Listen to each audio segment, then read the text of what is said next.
হ্যাঁ, আলহামদুলিল্লাহ ভালো লাগতেছে।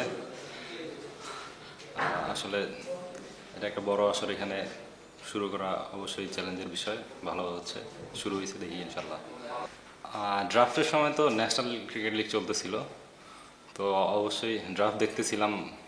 টিম পাওয়ার পরে অনেক এক্সাইটেড ছিল, সবাই কংগ্রাচুলেশন দিচ্ছিল এই। আর বলিং যেহেতু আমার মেইন রোল, সেক্ষেত্রে বলিং তো করতেই হবে। তো লাইক অবশ্যই আমি আমার কাজটা সবসময় করার চেষ্টা করি, অ্যান্ড ম্যাচ খেলার জন্য এক্সাইটেড থাকি সবসময়। আসলে রিজন তো বলা টাফ, কিন্তু এছাড়া প্রস্তুতির বিষয়ে যদি বলেন, লাইক সময় পেলেই তো তা ব্যাটিং প্র্যাকটিস সব কিছুই করা হচ্ছে এখন। অবশ্যই এটা তো বলা মুশকিল। ব্যাটসম্যানদের জন্য তো individual team. Right, right, right. ব্যাটসম্যানদের জন্য তো তাদের পার্সোনাল প্ল্যান থাকেই। এখন মাঠে গিয়ে হয়তো বা ওরকমভাবে এক্সিকিউট করতে পারে না।